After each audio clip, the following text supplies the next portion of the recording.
Bismillahirrahmanirrahim. Assalamualaikum warahmatullahi wabarakatuh. Anak-anakku yang kami cintai dan kami banggakan, serta hadirin yang berbahagia, selamat berjumpa kembali dengan saya, Bu Siti Rohmatin, untuk belajar bersama materi kelima dengan judul Selamat datang wahai nabiku kekasih Allah Subhanahu wa Ta'ala. Marilah kita ikuti bersama-sama dalam pembahasan berikut ini.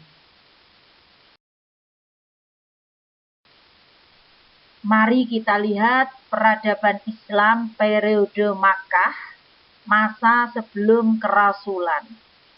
Nabi Muhammad Shallallahu Alaihi Wasallam dilahirkan pada hari Senin pagi, tanggal 12 Rabiul Awal, permulaan tahun dari peristiwa Gajah, dan 40 tahun setelah kekuasaan Kisra Anusirwan, atau bertepatan pada tanggal 20 April tahun 571 Masehi. Ada pendapat lain yang mengatakan bahwa Nabi Muhammad Shallallahu Alaihi Wasallam dilahirkan pada hari Senin 12 Rabiul Awal tahun Gajah.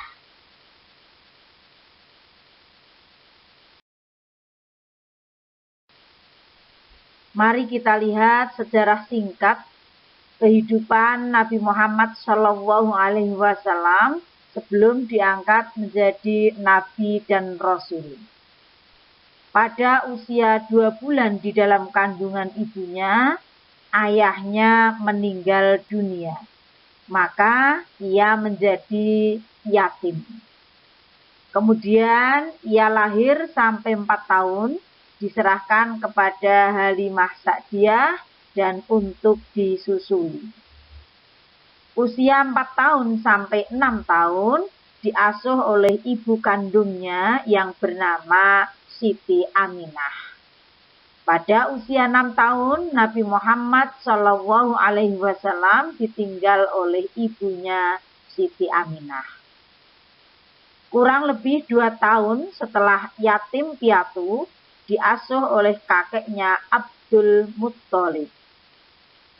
Kemudian tidak lama Abdul Muttalib meninggal dunia.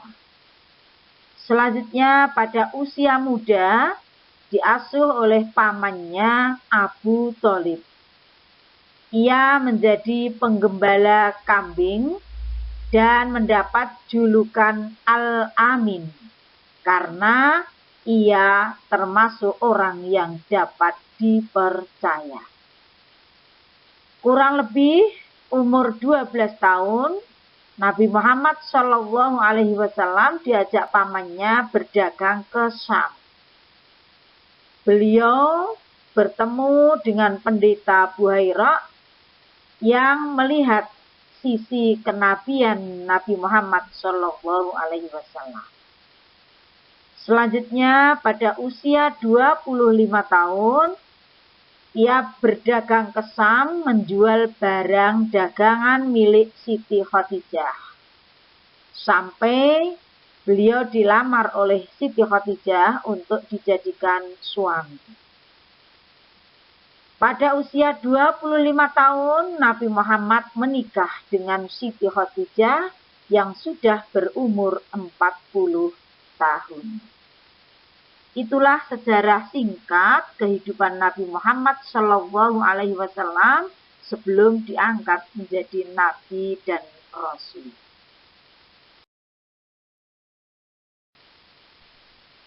Kita lihat selanjutnya tentang keberhasilan usaha dagang yang dilakukan oleh Nabi Muhammad Shallallahu Alaihi Wasallam.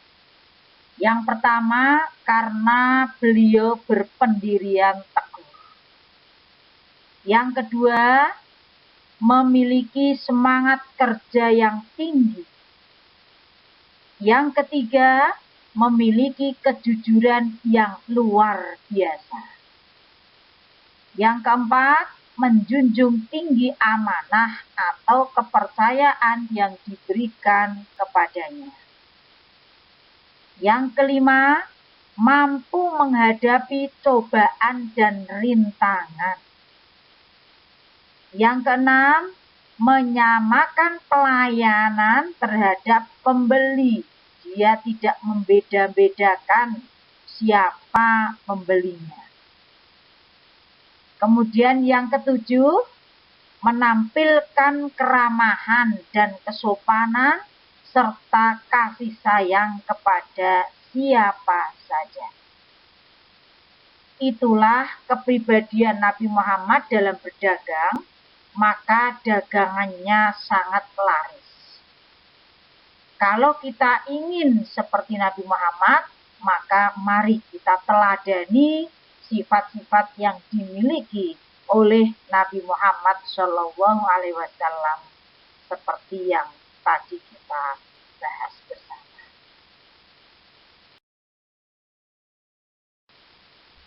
Kita perhatikan peradaban Islam periode Makkah, masa setelah kerasulan Nabi Muhammad Shallallahu Alaihi Wasallam. Beliau sering menyendiri di Gua Hira. Kemudian pada usia 40 tahun, beliau diangkat menjadi Rasul dan Nabi. Kemudian beliau juga menerima wahyu yang pertama, yaitu surat Al-Alaq ayat 1 sampai 5.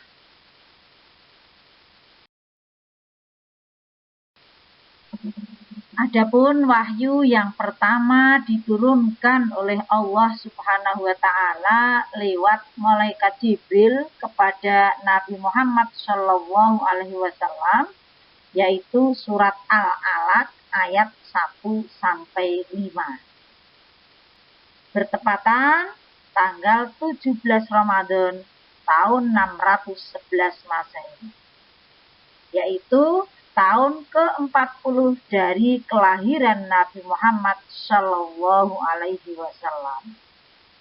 Kita kenal dengan sebutan Lailatul Qadar.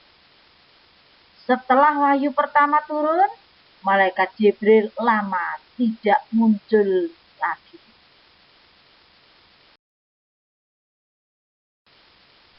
Mari kita perhatikan wahyu yang pertama turun, yaitu surat Al-Alaq ayat 1 sampai 5. Yang ini menandakan bahwa Nabi Muhammad Shallallahu alaihi wasallam diangkat menjadi nabi atau rasul.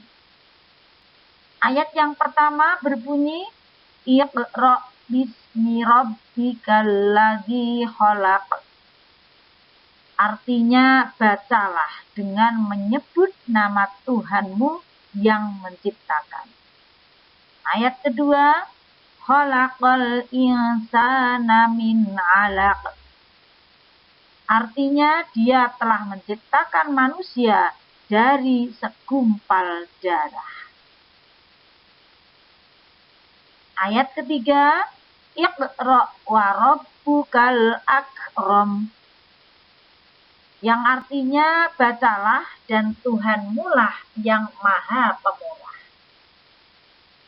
Ayat keempat, Allazi 'allama bil qalam.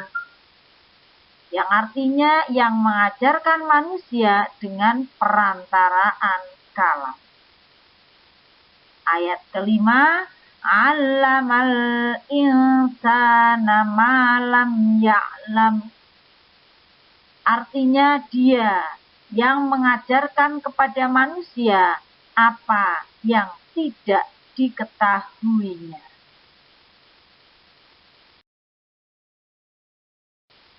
Setelah Nabi Muhammad Shallallahu alaihi wasallam diangkat menjadi nabi dan rasul, maka beliau mulai mengadakan dakwah. Dakwah yang dilaksanakan pada awalnya dengan sembunyi-sembunyi. Ini diperintahkan oleh Allah Subhanahu wa taala yang tercantum di dalam surat Al-Muddatsir ayat 1 sampai 5. dakwah tersebut hanya diperuntukkan kepada keluarganya saja. Namun, ada perintah selanjutnya yang tercantum di dalam surat Al-Hijr ayat 94 sampai 95 agar dakwah Nabi Muhammad dilaksanakan secara terang-terangan. Diawali dari Bani Hasyim. Namun orang-orang Quraisy merasa terancam dan menolak untuk masuk Islam.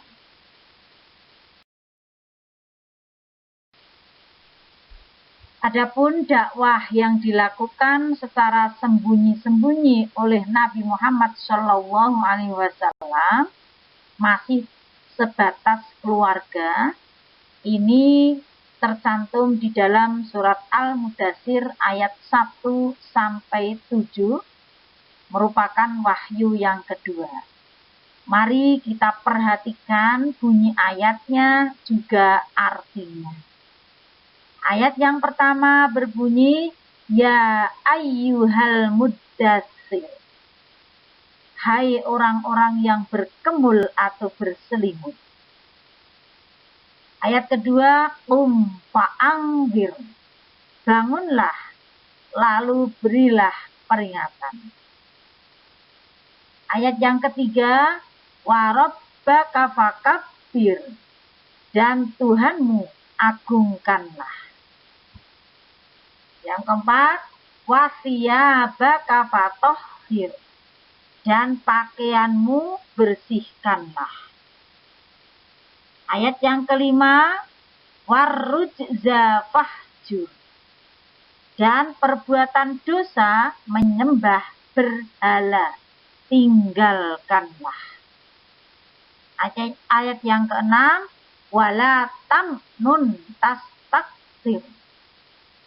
Dan janganlah kamu memberi dengan maksud memperoleh balasan yang lebih banyak. Ayat yang ketujuh, wali rabbika fasbir.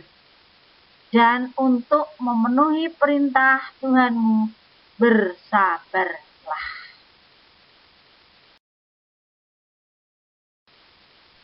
Pelaksanaan dakwah Nabi Muhammad SAW di Makkah dengan turunnya wahyu yang kedua, yaitu surat Al-Mudatsir ayat 1 sampai 7, berdakwah secara sembunyi-sembunyi. Kemudian turun ayat yang ketiga, surat Al-Hijr ayat 94 sampai 95. Mulai berdakwah secara terang-terangan. Kemudian menerima wahyu lagi, surat Asy-Syu'ara 214 sampai 215. Kita perhatikan penjelasan berikut.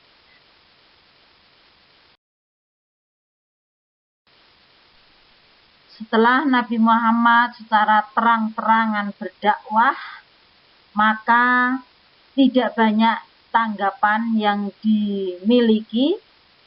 Hanya beberapa orang yang pertama kali memeluk Islam, yang disebut dengan as-sabiqunal awwalun. Beliau adalah yang pertama Siti Khadijah, yang kedua Abu Bakar As-Siddiq, yang ketiga Ali bin Abi Thalib, dan yang keempat Zaid bin Haritsah, serta yang kelima adalah Ummu Aiman.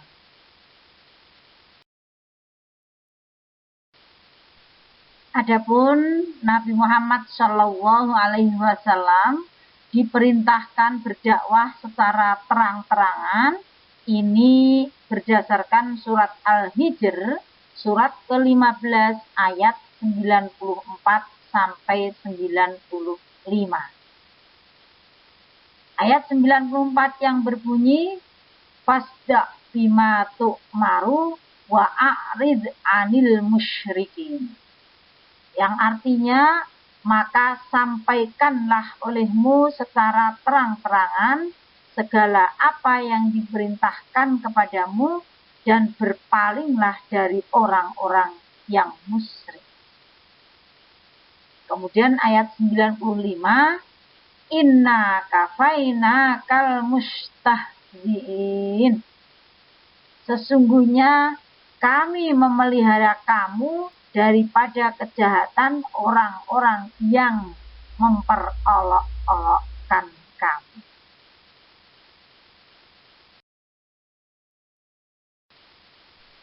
Adapun wahyu yang diterima lagi oleh Nabi Muhammad Shallallahu Alaihi Wasallam yaitu surat As-Syu'ara surat ke-26 ayat 214 sampai 215. Bunyi ayatnya 214, wa anzir ashiratakal aqrabin, yang artinya dan berilah peringatan kepada kerabat-kerabatmu yang terdekat. Ayat 215, wahfidh janaha kalimanit taba'aka minal mu'minin, dan rendahkanlah dirimu terhadap orang-orang yang mengikutimu, yaitu orang-orang yang beriman.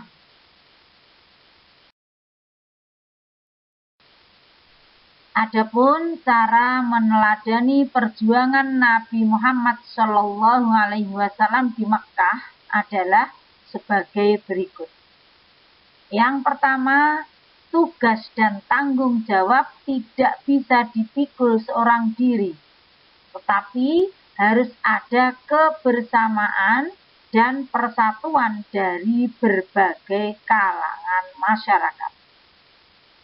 Yang kedua, bergaul harus bisa memilih teman yang dapat mengajak kepada hal-hal yang positif dan baik.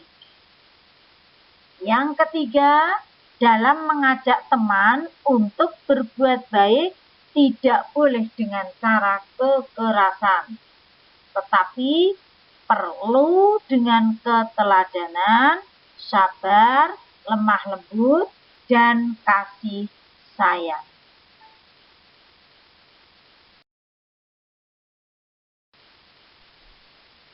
Anak-anakku dan hadirin yang berbahagia, demikian tadi pembahasan materi kelima yang telah kita laksanakan.